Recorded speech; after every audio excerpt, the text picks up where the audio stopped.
Hey, what's happening, everybody? It's your old pal, Mr. Butter, back with you again. Big surprise, I got another pair of shoes to go over. Hi, Lucy. How you doing, girl? I guess Lucy wants to share the shoes with you, too. I'm glad you're here. If this is your first time coming through the channel, then welcome. Bread and Butter is a pretty new channel, but we're growing pretty quick. I got a ton of shoes coming my way, which means I've got plenty of content coming your way. So if you're into kicks and you feel like hanging out, then go ahead and hit that subscribe button.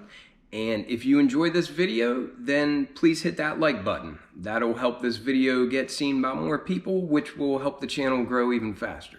Let's get into these kicks. So to start it off, as you can see, I got a plain blue Adidas box here. I don't know how well this is coming through on the picture. There are 3 stripes embossed in the top of this box, and it looks nice. And again, it might be a little bit hard to see, but you've got the Adidas emblem on that side, and those 3 stripes from the top continue down this back side. And if you weren't sure what shoe I had by now, here's a clue. It says Ivy Park across the bottom there. And a look at the sticker will tell us this is the Ivy Park Forum Mid. The color on this is aluminum, cloud white, and gum 5. It opens just like your standard Forum 84 box, and inside you immediately see that you've got this dust bag here. So nothing too fancy about the dust bag. It does say Adidas and also has Ivy Park there. It's kind of like a peach colored hue on this dust bag.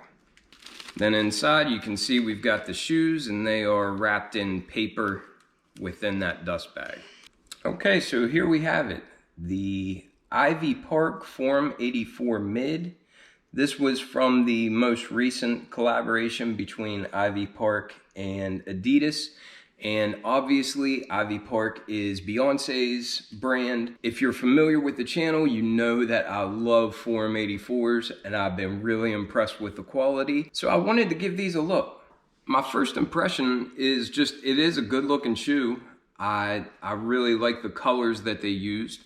Up until recently, I really wasn't familiar with the Forum 84, but then after making a purchase and being really surprised by the quality and just the style of the shoe, I've been converted into a big fan of the Forum 84s. So I'll put the links to those videos down in the description if you'd like to check them out. Let's go ahead and start with this outsole. It does look a lot like your standard Forum 84 outsole. However, I'm guessing that this color along the perimeter of the outsole is the gum 5 color. I will say I really like that.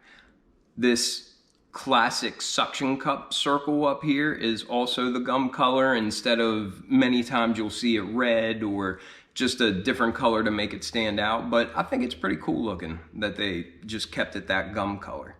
Then on the inner portion of the outsole, it's got a nice sail color or an off-white, and I like the way it goes with this gum outsole. Moving up the shoe to this midsole, I actually really like this touch. And I don't know if you can tell through the camera, but whenever I first grabbed these shoes, I thought that feels like a basketball. And the pattern on here feels just like a street ball. Feels like the basketball that you would take to the playground, you know? You'd keep your good one for inside, but when you were going to the playground, you had that ball that you got, and it was kind of cheap, and it would bounce to the moon and back, but it's got that rubber feel of old school basketballs. And that's a nice sail color as well. I like that.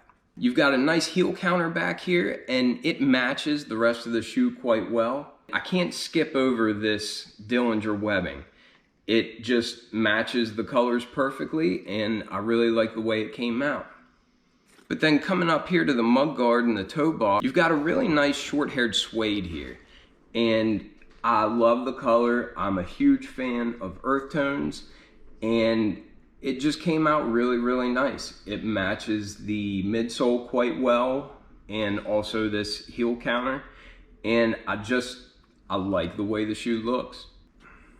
So then coming up from this toe box, the tongue is one of the first places you'll notice it feels different than your standard Form 84. And it feels good. That does feel more luxurious. It feels like the squishy parts of the 500 highs, if that'll help you at all. Just kind of like a memory foam feel, really smooth, soft fabric. It feels pretty good. And also you'll notice these laces are a lot different than your standard Form 84 laces.